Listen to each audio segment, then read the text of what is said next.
Present perfect tense.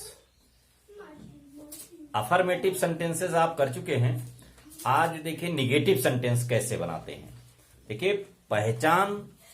पहचानना है पहले। सेंटेंस हिंदी में जो लिखा होता है उसमें या तो भाई है होगा क्योंकि प्रेजेंट की बात है, और उसके पहले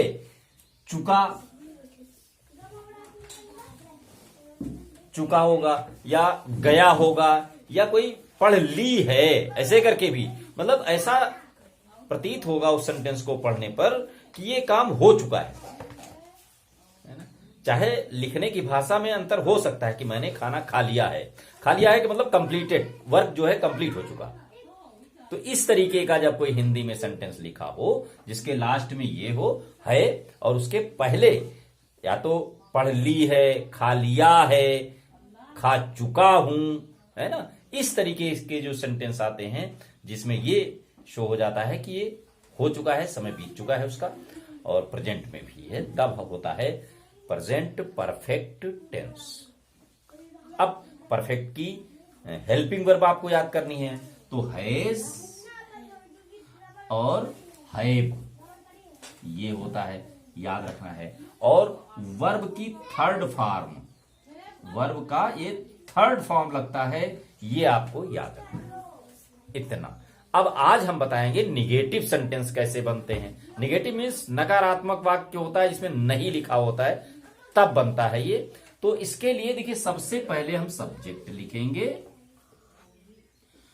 और उसके बाद हेल्पिंग वर्ब लिखेंगे। हेल्पिंग वर्ब यही होते हैं, हेल्पिंग वर्ब लिखेंगे और फिर नॉट लिखेंगे और उसके बाद वर्ब हो गया। लेकिन वर्ब का थर्ड फॉर्म लिखेंगे, ध्यान रखना है, वर्ब का थर्ड फॉर्म लिखेंगे और जो अब बचा हुआ पार्ट है वो ऑब्जेक्ट होता है, वो लास्ट में हम लिख देंगे। इस तरीके से देखिए हेल्पिंग वर्ब के बाद और मेन वर्ब के बीच में नॉट लगाया जाता है। अब एक चीज और इसी समय सीख लीजिए, जैसे हैज नॉट लिखना है, हैज नॉट होता है तो इसको शॉर्ट में लिखने के लिए हैज और उसके बाद एंटी ऐसे यहां डैश लगा के हम जोड़ देते हैं। तो इस तरीके से हैज नॉट हो जाता है। और हैव में हैव लिखिए और ये डैश लगाइए, एन लगा के तब डैश लगाइए, ऐसे। ये हैवेंट, हैजेंट, मतलब इसका मतलब होता है हैज नॉट, ये शॉर्ट। लेकिन आप लोग इसका यूज कम से कम कीजिए, पढ़ने में कीजिए, लिखने में कम से कम कीजिए। आपको अभी छोटी क्लास में, बड़े क्लास में आपको सिखाया जाएगा। अभी आप सीधा सा यही जैसे लिखा हुआ है उसी को इंग्लिश में लिखने का प्रयास करें। देखिए जैसे कोई सेंटेंस है, लिखा हुआ है सुरेश पास नहीं हुआ है, मतलब इसका है कि रिजल्ट निकल चुका है, वो पास नहीं हुआ है। अब देखिए आ है लिखा हुआ, तो आ है भी यही इंडिकेट करता है कि ये समय तो बीत चुका है, वो पास नहीं हुआ है। तो सुरेश पास नहीं हुआ है, सुरेश पास नहीं हुआ है। अब इसको देखिए इंग्लिश में तुम्हें लिखना है। अब सुरेश ये सब्जेक्ट है, आपका सब्जेक्ट पहले लिखना है तो यहां सुरेश लिख दीजिए, ये हो गए सुरेश। उसके बाद हैज और हैव में से एक चीज लिखनी है, सिंगुलर नंबर या नाउन जितने भी होते हैं उसके साथ हैज लगाया जाता है। ये पिछले वीडियो में भी मैंने बताया हुआ है, फिर समझ लीजिए। सिंगुलर नंबर में ही, सी, इट, नेम, नाउन जितने भी उसमें सब हैज लगाया जाता है। तो ये सुरेश हैज। अब नॉट है, निगेटिव है, not, has not. Suresh has not passed, pass होता है उसका थर्ड फॉर्म लिखा जाएगा पास्ड, PASSED, पास्ट। इसका मतलब होता है कि सुरेश हैज नॉट पास्ट का मतलब है कि सुरेश पास नहीं हुआ है भी लगाना, क्योंकि हुआ था अगर कर दिया तो कुछ और हो जाएगा, बहुत पहले की बात हो जाएगी। हुआ है, ये है की पहचान है।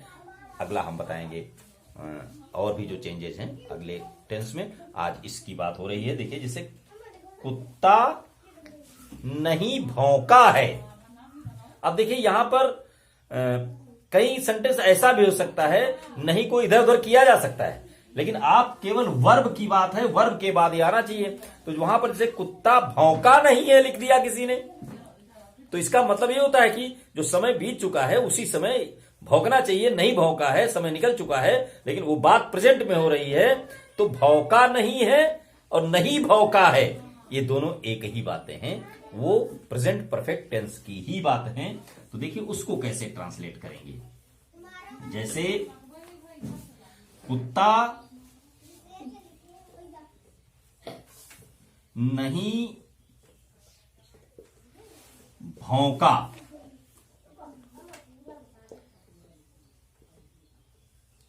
है, एक सेंटेंस से हुआ। और ऐसे भी हो सकता है कुत्ता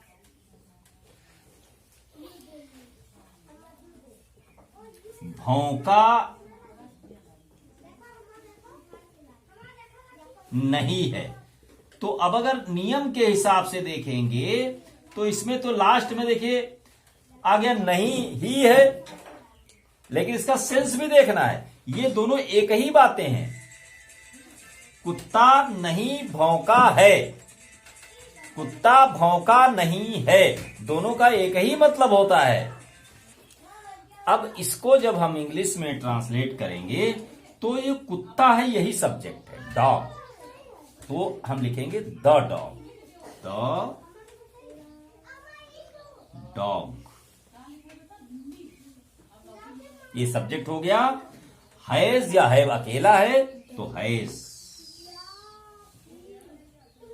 नहीं नॉट। अब देखिए भौंकने की इंग्लिश आपको देखनी है। भौंकने की इंग्लिश होता है बार्क, और बार्क का थर्ड फॉर्म आपको लिखना है तो बार्क्ड, BARKED, बार्क्ड। इस तरीके से कुत्ता नहीं भौंका है।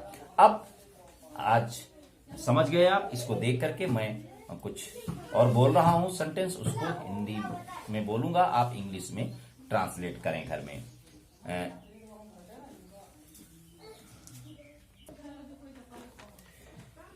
सेंटेंस नोट कर लीजिए। लता लखनऊ नहीं गई है।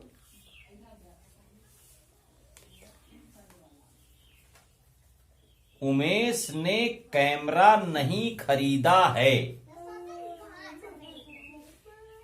मरीज कल नहीं बोला है। गार्ड ने सीटी नहीं दी है। वह फेल नहीं हुआ है। सीता मुंबई नहीं गई है। लड़की चाय नहीं बना चुकी है। वह पत्र नहीं लिख चुका है। उसने खाना नहीं खाया है।